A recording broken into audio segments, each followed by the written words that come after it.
Wine and Beans Breakfast with Coldplay.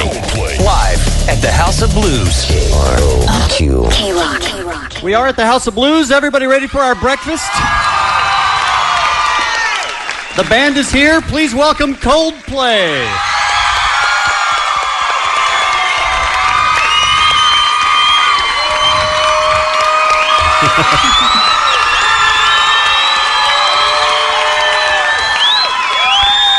Welcome, guys. Morning.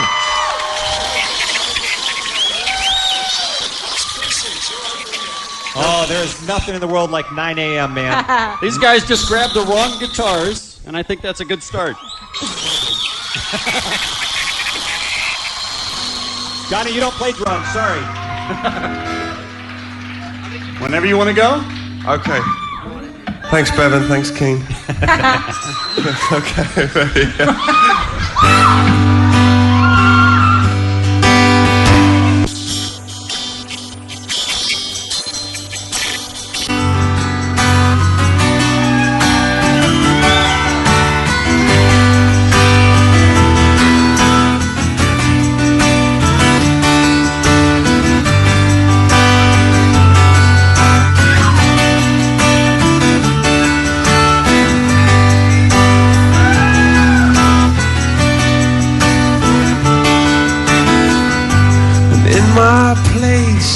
In my place were lines that I couldn't change. I was lost, oh yeah. I was lost. Crossed lines I shouldn't have crossed. I was lost, oh yeah. Yeah.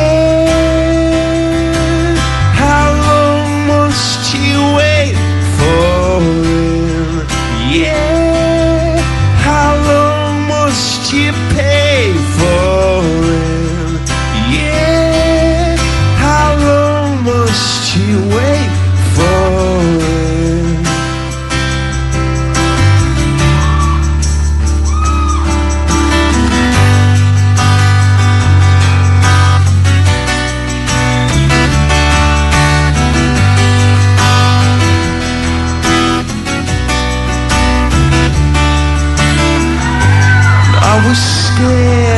I was scared, tired and underprepared, but I'll wait for it.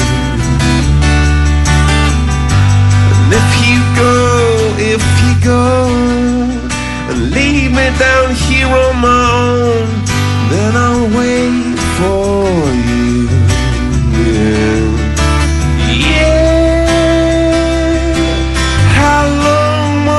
You wait for it, yeah. How long must you pay for it, yeah. How long must you wait for it, for it?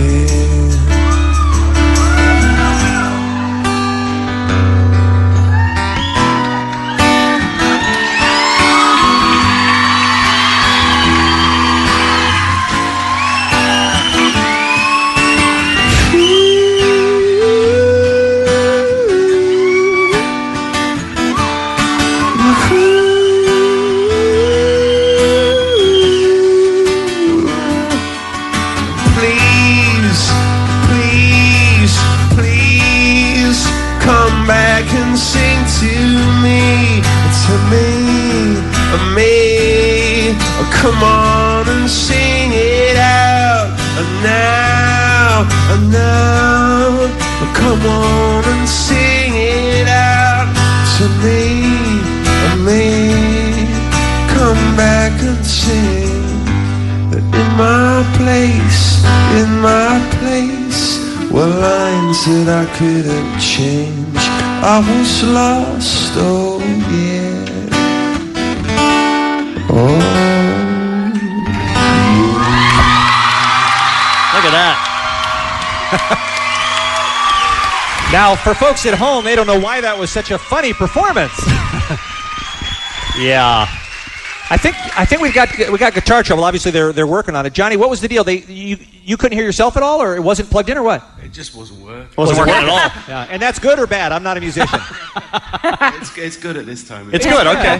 Well, it was a good improv. You ended up playing it live right into the microphone. So, welcome, you guys. 9 a.m. is tough. I apologize. It's great. No, it's cool. Apologize for that. Now, Chris, you act like you have no problem getting up at this time. I have no problem. Really? We owe this radio station our lives. No, you owe us nothing. Not at all, man. It's our pleasure. It's our honor. Although we've talked this week about how we remember so well that your first show in America was at the KROQ Acoustic Christmas a couple of years ago, and who knew then? Almost acoustic. Almost, yes, indeed. Not at all acoustic, really, is the truth. But Exactly. Did you guys foresee as much success when you started? Did you kind of feel like it was going to happen, or are you as surprised as everybody else might be? We always knew that we were the next American Idol. I mean, it's one thing to know you're good. It's a different thing to know that it's going to go over so well around the world with everyone. No, it's incredible. You know, we it's quite bonkers, really, our lives at the moment. And but it's not like we don't think we're good.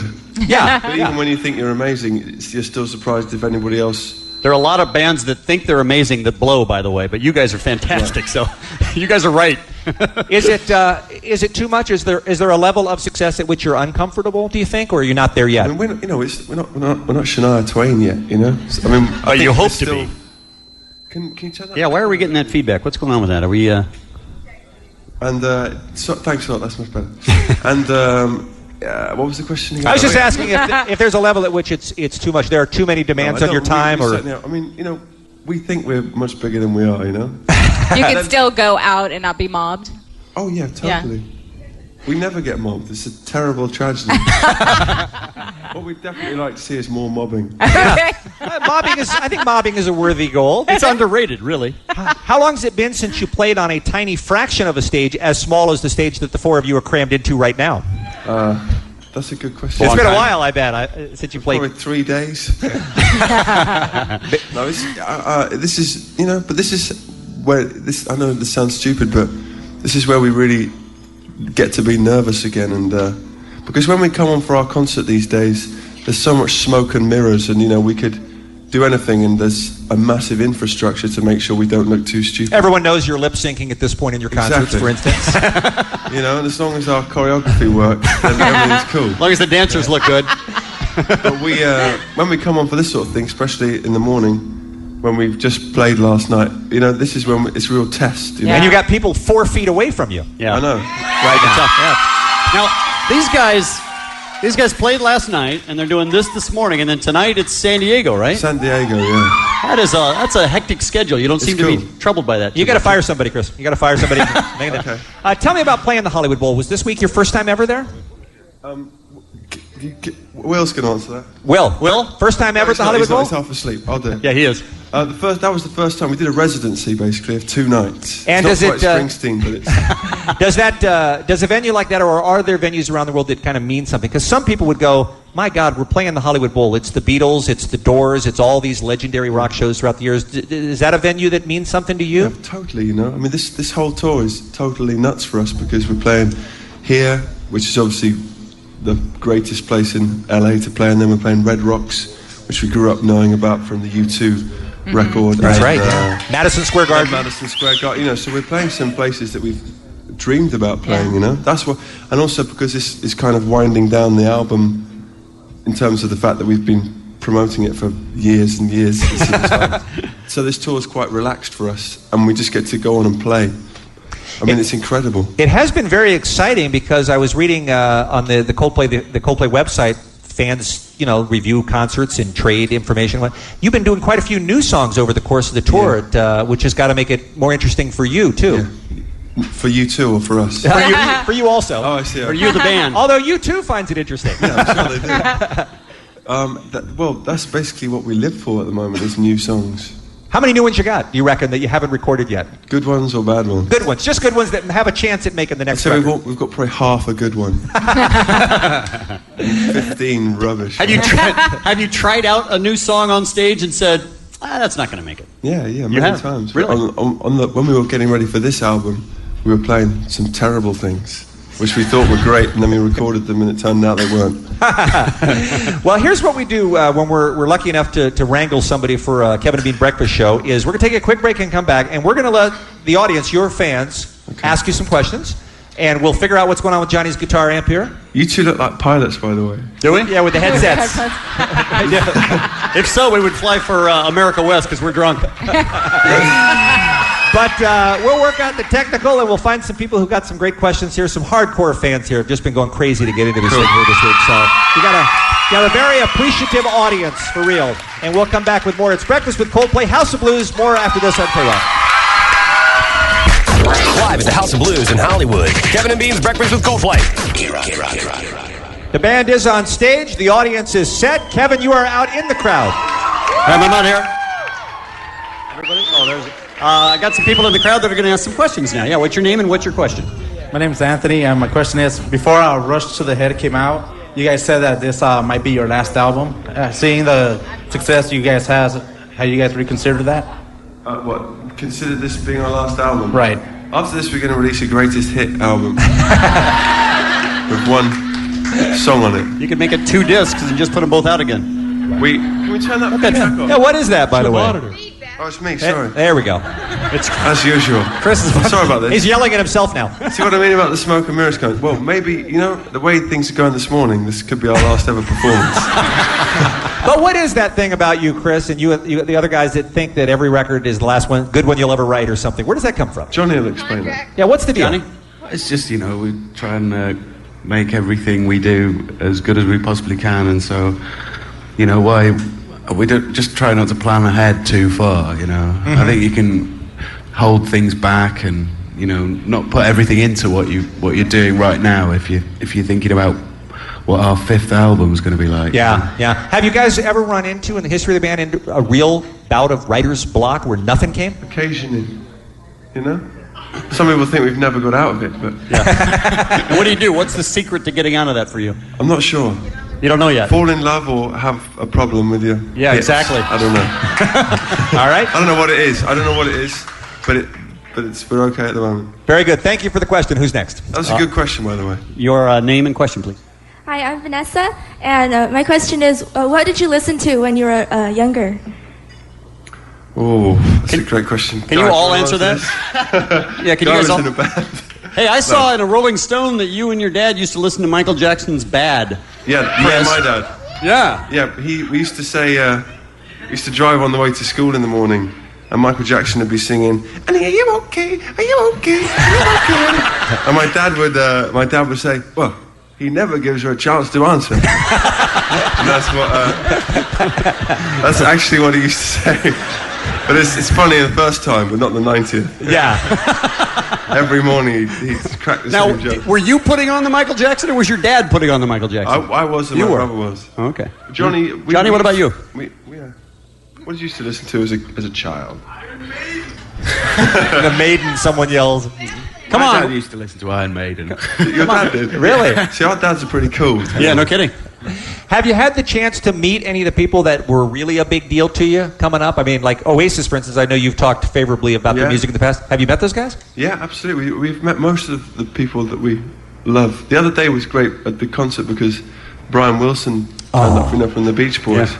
And that was a pretty big deal for all of us, really. Yeah, no kidding. Because now the illusion of fame has been kind of removed. Now that you're famous, you know that there's nothing to it, right? There's nothing to it. So, Yeah. but occasionally someone comes in who you think, wow, not because they're famous, just because you've got so much respect for them. Sure. It's funny. I know probably everyone in this room, and I know you guys and Kevin and myself, love U2 and have always loved U2. But the times that we've interviewed those guys, we did a breakfast show with U2 last year. They blow you away with just how normal and down to earth and nice they are. You just can't believe they're as famous as they are and are still Then they so get great. on their jet and leave. And then they get on the jet and leave, right? Well, But it's true though. I mean, we've played with U2 and they were the coolest guys to us, In all honesty, all of their guitars worked, though, too. I mean, there was that. yeah, they did. You know what I'm saying? Absolutely. But please don't have a go at us. We only came off stage 9 hours ago. I know. All right, next question, and then the band's gonna play something else for us here. Your name and your question. Okay. Hi, my name's Joanne. And Hello, Joanne. Hi. I'm just wondering, growing up in Liverpool, did the Beatles have any influence on your music? Do you asking us that question? Well, I mean, I didn't go to Liverpool till I was 24. But you were an immature 24. Johnny grew up near Liverpool. You talk about Yeah, I went to Liverpool when I was about 12, I think. Once. How was it? It was nice, you know. You went to rob an electric store. No, but to be fair though, that's a good question because we've since spent a long time in Liverpool where we record and write a lot, and totally it has something to do with the Beatles for us. But not Ringo, though, right? Yeah, no, this is the most offensive question because Ringo Starr is the most. Oh, even Ringo then. I meant even Ringo, yeah. I mean, he's brilliant. Sure. Yeah, but he is, and he deserves a round of applause. Without Ringo, the Beatles would be nothing, and I mean that deadly seriously. Well, a band's drummer is what makes them. We do hear stories about how he never made a mistake in the studio. They never. The legend I heard was that they never had a second take of a Beatles recording session because Ringo screwed up, and that's pretty remarkable when you consider the amount of records they made. So. When you hear him talk, that's what he's into. He's into playing it right. Mm-hmm.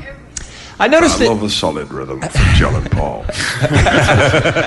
I noticed that you've got. I assume they're your guys with video cameras everywhere. Are you doing anything with this, or is this for your personal use, or? FBI Most Wanted list? What are we taping here? We're making a film called Dude, Where's My Guitar? Well done. Well, let's see how those guitars sound. Let's hear something else if you wouldn't mind. Okay, this is our take 2, and this hopefully will sound a bit better. Ready?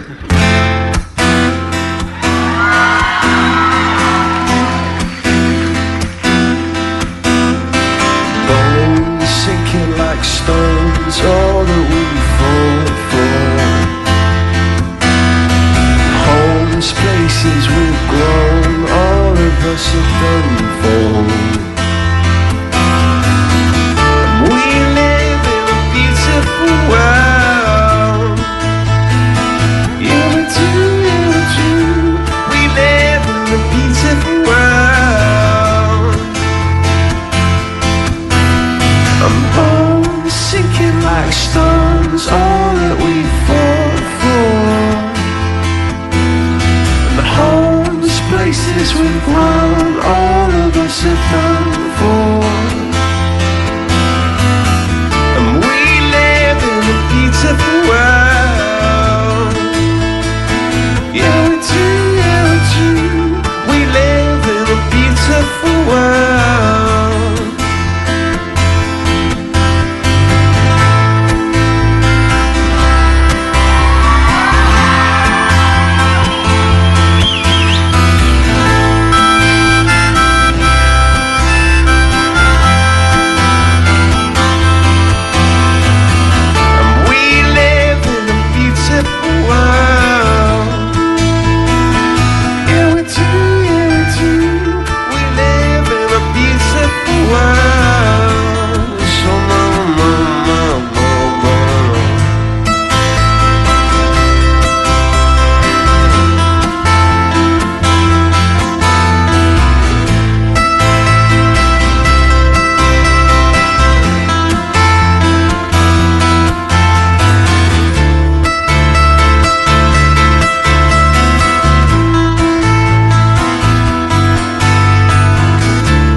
To run from, 'cause yeah, everybody here's got somebody to lean on. Much better. Thank you. That sounded fantastic. And by the way, let's give it up for the first harmonica solo I've heard in 2003 from Will. That was outstanding work. A quick break, more with Breakfast with Coldplay right after this on the world-famous KROQ. Kevin and Bean's Breakfast with Coldplay, live at the House of Blues in Hollywood. KROQ. We are here with the boys. Last night, Hollywood Bowl sold out. Tonight, San Diego. They're going to be playing sold out. Coldplay on stage, the House of Blues. Chris just got a MASH note handed to him. Very nice. So what? A MASH note just handed to you from the audience, it looked like right there. A MASH note? Yeah, you know the expression? I never heard that either. What the hell's a MASH note? You know, love letter, kind of little bit.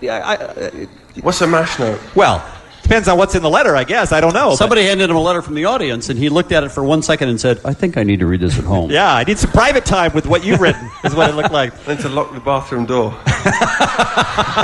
You know, and we had I'm joking. we had a lot of people calling in this week to win tickets for the Breakfast with Coldplay. A lot of the ladies into your man Guy here, too, by the way. I don't mind telling you. sure. He's got quite a fan club here in the audience. Certainly, Guy, we have to translate for Guy's half asleep. A lot of ladies here for you. Yes. He's very dreamy. It's true. Kevin is in the audience for Breakfast with Coldplay. Who's next? Give us your name and your question, please. Hey, morning, guys. I'm Alex. The show last night was really, really amazing. Just wanted to say that.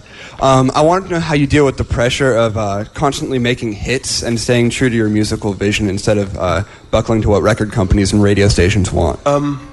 Well, to be honest, we've kind of only really had 1.5 hits, or 2 hits maybe if you count our new one, but so we've, in a way, well, I can't. Are you talking about albums or songs? Okay. If we're talking about albums, we've been incredibly lucky with how our albums have gone. But songs, do you think about how a hit song should sound? No, not really. That's the problem. How do you do that? That's the problem. That's why we don't really have many of them. But I mean, we're very fortunate in that when we got together as a band, we said, well, because we split everything equally, it means that we're tight as a group and we don't really have to listen to what anybody else says. We obviously take it on board, but we eventually make our own decisions and can make the music that we want to, But we're also very lucky that we're surrounded by amazing people who we work with who manage to convince, KROQ to play it, or KROQ convince them to let them play it, or whatever it is, Uh-huh. So, we've been treated really great without having to sell out too much yet. Yeah, keyword. Do you have a relationship, do you have a dynamic in the band where everybody gets a vote, and if one guy says no, then that's it? Totally. Yeah. Oh, really? Because that seems like there could be times when it's 3-1, and totally, that's got to hurt. Often with Will, like we'll get offered the soundtrack to, I don't know, Legally Blonde 2, and we'll all say yes. And we'll all say no, and that puts a paid to it. Hey, Chris, do the guys get a vote on who you date? Next question. Okay. All right, give us your name and your question, please. Hi, guys. I'm Jen. Hi, Jen. Hi. Hi, Jen. That sounds a bit like hygiene. Are you clean? Thanks a lot. She smells very nice, yes. Thank you. My favorite thing about you guys is how humble you are. How do you stay grounded? Well, because we're brilliant. That's how we stay grounded.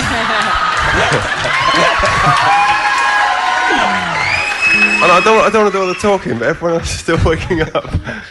Johnny, how do you stay grounded? I don't know. See? It's like getting blood out of a stone at this time in the morning. That's a tough one to answer anyway, isn't it? How you stay grounded? Well, we don't really think we are that grounded, to be honest. Gravity. And we get whisked from here to our hotel rooms, and then we get put on a nice bus and taken to a nice venue where we get to play for lots of nice people. It's pretty easy to stay happy. But there are a lot of other bands that have the same treatment, and we've done a lot of breakfasts with people, and it's like they're not happy to be there. They're doing it really because they kind of feel like they should, and they don't have much of a sense of humor. You just seem like you're so nice and willing to have fun and be funny. That's because we all went to bed with very beautiful women yesterday. Well, that does improve one's attitude. Stay grounded by the fact that our lives are totally not grounded. Hey, you made me change the subject when I brought it up. Next thing you're bringing it up. I'm not bringing it up. Okay, good. You wake up with a hot enough woman, and you feel pretty good about everything, I guess. All right. Next, let's do a couple more questions from the audience, and the boys will play one more time. All right, your name and your question? Hi, guys. My name is Doris. I was just wondering, who are your guys' favorite bands? Good question. Good question. We sort of brushed over that earlier, but let's go more in depth. You talked about bands you grew up listening to. Oh, I see. Okay. How about now? So in that case, I'm sorry for being an idiot. Me, The Cure, Echo and the Bunnymen, Radiohead, a guy called Ron Sexsmith who's touring with us. Johnny's got about 15 more. What do you do, Johnny? Johnny, come on. Who'd you like? I don't know. Lots of. You're gonna have to answer. Will will talk about it. Kevin is going to punch you in the face if you don't answer at least one question, Johnny. Will, who do you listen to? Interpol. Yeah, there you go. They're playing our Weenie Roast in a couple weeks. We're all excited. We played the Weenie Roast. Yes, you did. Yeah, you did. Did we get bottled off that one or not? I think you did. But you know what? It was funny. We were talking about this earlier in the week. I think you guys came out in the middle of the afternoon playing the Weenie Roast down there, which is a tough gig. Yeah. Unless you're a big rock guitar fan. That's a real hard gig. We've had Radiohead and other bands throughout the years have tried to play that afternoon slot, and it's tough. But it's very tough. You won them over, though, you know? Well, I'm not sure, but when we did it in San Francisco, we got stuff chucked at us. Did you really? Yeah, that was a few years ago before we became so handsome. Before you were so brilliant. Yeah. All right, one more from the audience for this segment, please. Step right up here so they can see you. Your name and your question? I'm Callie. I was wondering, did you guys ever have any struggles as a group before getting it together and becoming famous and all? Like, were there some rough patches? Totally. Very much so, all the time. We used to have ego problems and loads of... what should I... Help me out here, man. I've run out of words. I could be a total knobhead sometimes, and so could everybody else. Was there a point after you had formed where you thought this isn't going to do it? Let's just. No, but there's a point when each of us thought, well, I'm the most important one, and we don't need this, we don't need that, and there was just before we recorded our first album, we were in the doldrums. Really, we thought we were rubbish, and then somehow we met this guy Ken, who we co-produce our records with, and he sort of brought us all together and made us a happy family again. Thank you so much. They went to a therapist. It's true, though. I mean, so all the time we have issues, you know. But we just committed to.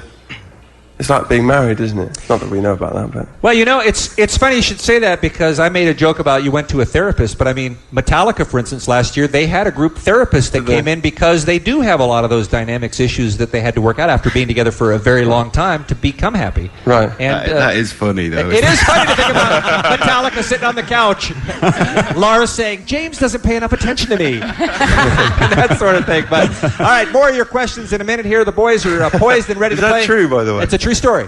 No it way. is. What song you want to do here? We're going to... this is a song that basically your station turned into a hit single, so thanks a lot. It's called Clutch.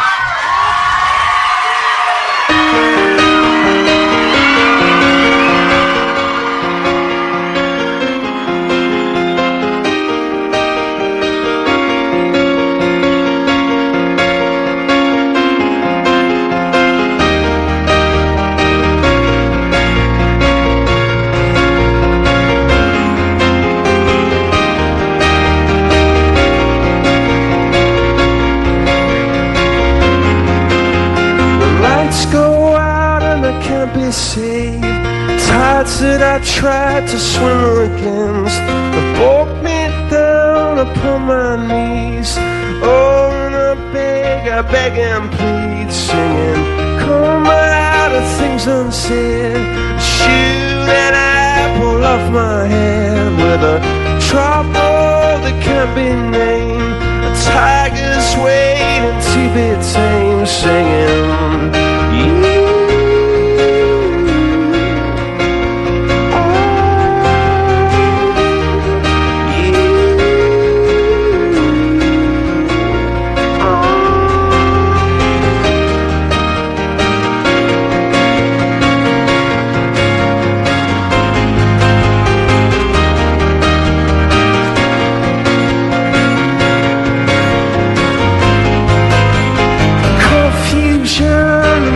stops. The closing walls and ticking clocks are gonna come back and take you home.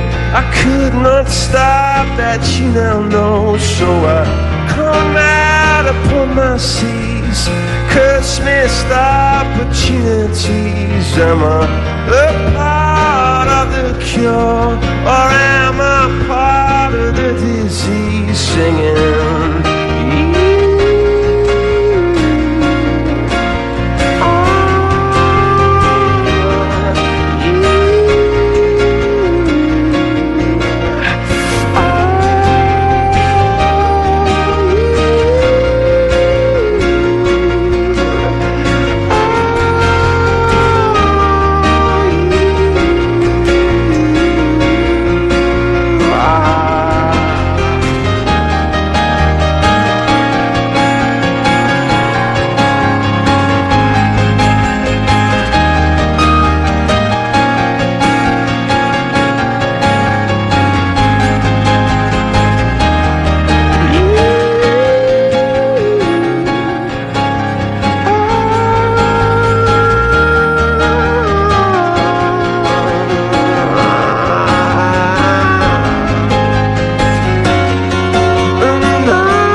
about that? That is Coldplay, live from the House of Blues here. We are on stage. It's Breakfast with the Band, and we'll be right back with more right after this on the world-famous KROQ. Kevin and Bean's Breakfast with Coldplay. Live at the House of Blues. KROQ. KROQ. And we are live here this morning, Breakfast with Coldplay on KROQ. As you guys were playing that last song, Clocks, I was thinking, I have no idea what that one's about, and I was wondering if some of your songs are about nothing, or just words that sound good. They're not about nothing. No? They're just, well, I mean, they are about words that sound great, you know? Uh-huh. But, I don't know, do they all mean something? Well, I mean, you decide. The reason why we don't put our lyrics in our records is because sometimes it can ruin a song for you if you think it says something or you think it means something to you and then someone else explains it differently. But I loved your song Mellow. You know, that was one of my favorites. And then I found out you were singing something else. And I was like, well, that's bogus. Exactly. That's no good anymore. Exactly. I think. Before we go back out to the audience, I haven't seen it yet, but I have read quite a bit about the video that you have out for The Scientist. And apparently extremely complicated. Like one of the hardest things you've had to do in terms of making videos, right? Well, I mean, it wasn't The Matrix, but... What, for folks who haven't seen it, describe what you had to do in this video, though. I mean, I don't want to build it up too much, but it's just... well, for a start, the rest of the band didn't want to be in it because we sometimes have an aversion to making videos, and this guy called Jamie had this idea to do a backwards video, but that I'd have to learn to sing the song backwards so that it would look like the singing was forwards all the time. You know? Uh-huh. And how hard was that? No, it took a long time. I mean, we were driving from Las Vegas to San Diego, and I still didn't do it. But I had like these big sheets of paper with just the weirdest words on them in the world. Like, do you remember what any of them were? Yeah. Could you? It was like, oh my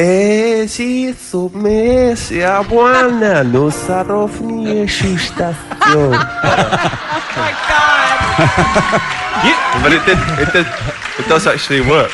Wow. You need to release that version. That won't work if you release that, if you turn that backwards, because I mean, it was a while ago. Right. You need to release that version. It's probably like a big hit in Italy or something, you know? They probably understand it. Because that's some of our friends' favourite song of ours is one of our songs backwards. All right, back to the crowd we go. Kevin is in the audience here at the House of Blues. Yes, your name and your question, please. Hi, I'm Irene from Whittier, and I wanted to know who inspired you when you were growing up in the music industry? Oh, another bad question. All right, who's next, Kevin? No. I'm going to answer that's right. that. I'm sorry. No, because who inspired us? Well, that's a great question, because inspiration is different to influence. You know what I mean? Right. Like, we all had teachers who were pretty cool to us. You know, I had Mr. Tanner and Mr. Skinner. Two interesting jobs, if you think about them. And, you had someone, didn't you? Johnny, this is the ever-talking Johnny Buckland. Yeah. I had some. You had some? Will's mum was a DJ, and... Oh, yeah, really? Yeah. Like a radio DJ? No, just like for... Club DJ? Weddings and bar mitzvahs. How about that? And bat mitzvahs. That's awesome. I went to my first bat mitzvah the other day. Yeah? How was that? It was cool, you know? That's not the one where they cut off the foreskin, right? That's a different service altogether? That's basically racist, what you just said. Well, no, don't they have... Oh, that's the bris. I'm thinking of the bris. It's a totally different Jewish celebration, though. Now, your mom was the DJ at, like, weddings and stuff? Yeah. And playing, you know, the Isley Brothers Shout and records like that for people to dance to? Kind of, but some good records as well. Okay.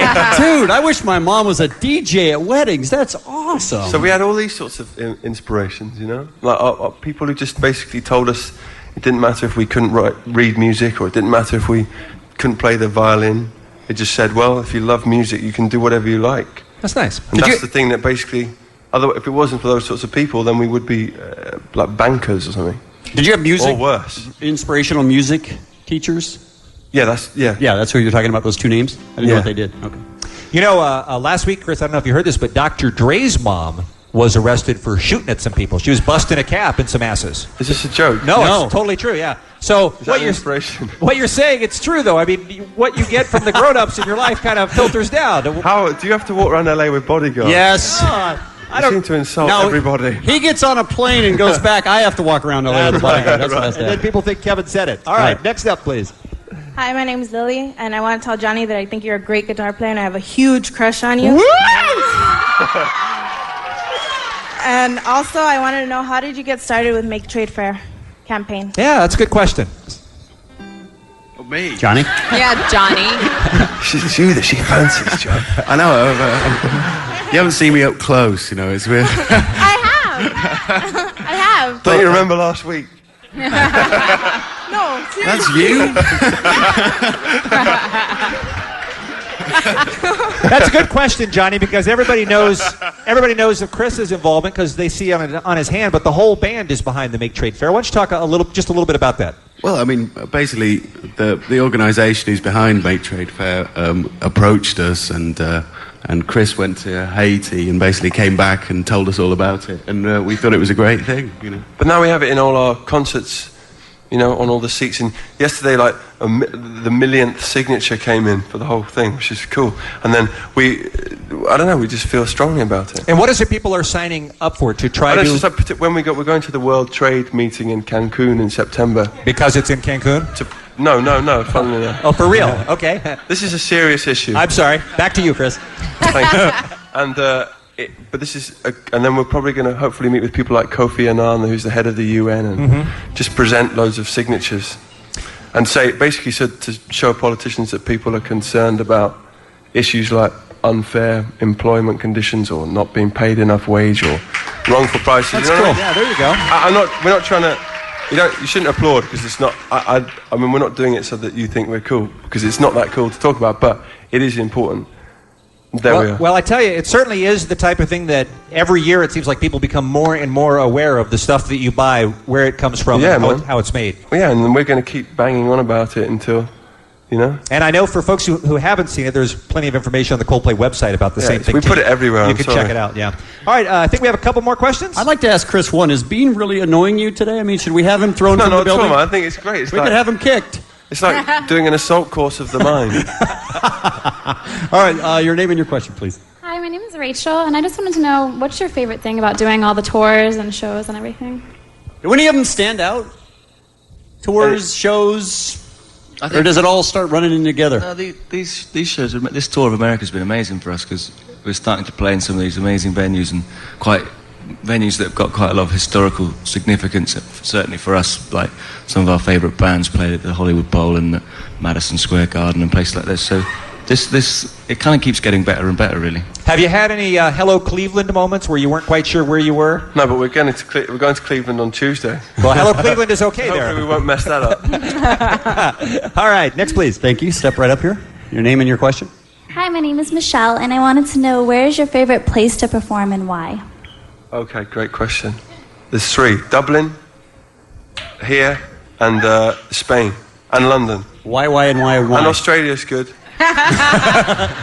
Basically, yeah. And Africa and Asia. Why Dublin first? Dublin, Beer. Well, I did say there was 3. They're in no specific order. Okay. I mean, basically, they're just places that where we go, we feel like we really appreciate it. Maybe I'm talking rubbish. Where else? Belfast, you see, was amazing in the north of Ireland. Or Newcastle in England, or Austin in Texas, or Atlanta is amazing, and Vancouver. I could keep going. So everywhere. Can you tell the difference from place to place in the audience? Like, is there a certain part of the world that's different than here, different than back east, different than England? I mean, France is different, you know. Because... I mean, over here people go, yeah! Over there they go, wee! And so, then we can tell. Well, there is that. All right, are we done in the audience? All right, we are done. You guys are going to play another number for us here as we close down the Breakfast with Coldplay. We're going to close down. Thanks for having us, by the way. Thank you so much. Let's hear it for the guys. Thanks, guys. Hear it for the House of Blues. This has been a real treat. Yeah, it was really fun, really.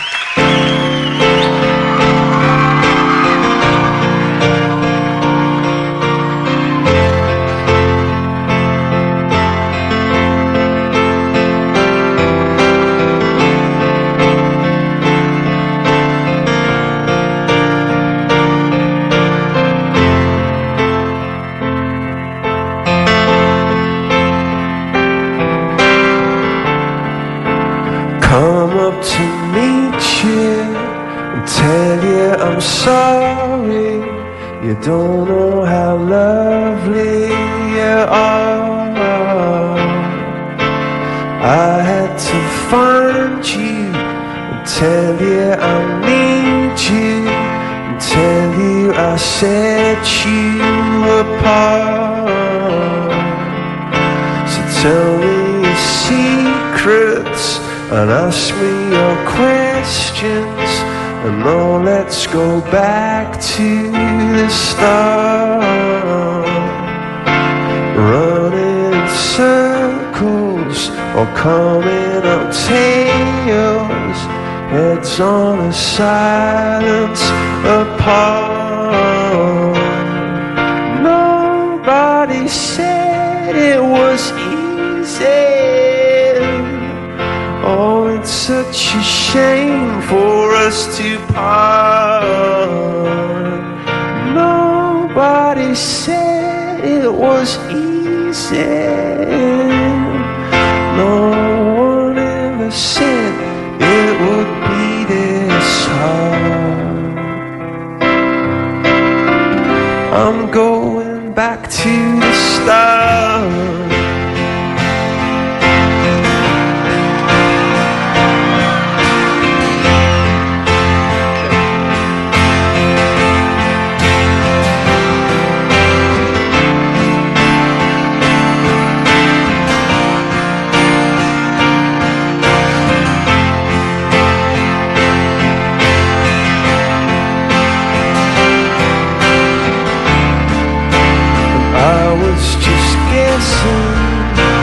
Numbers and figures, pulling the puzzles apart. The questions of science and progress do not speak as loud as my heart. So tell me you love me, I'll come back and hold me.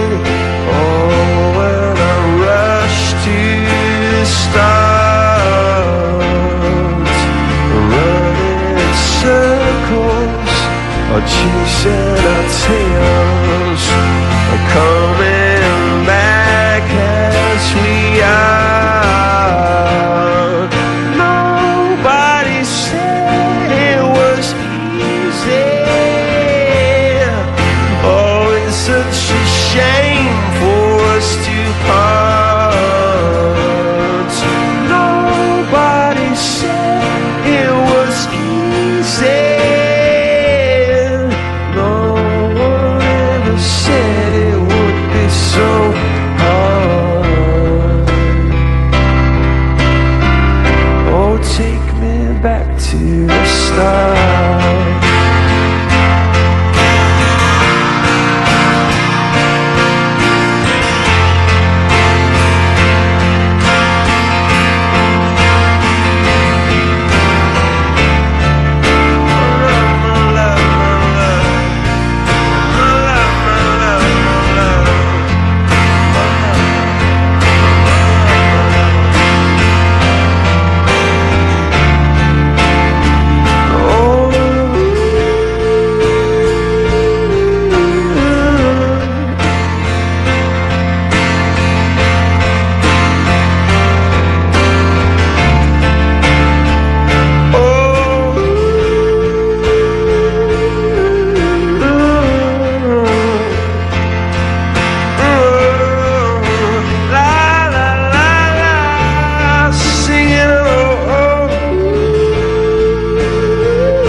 Well, if you wanted Coldplay singing live for you this morning, I think we took care of that. How great was that? Thanks again to the House of Blues, the band Coldplay, KROQ FM, Pasadena, Los Angeles, the world-famous KROQ. Tammy Heidi next with 40 Minutes Nonstop KROQ. Thanks for listening to the Kevin and Bean Show, too. We'll see you tomorrow.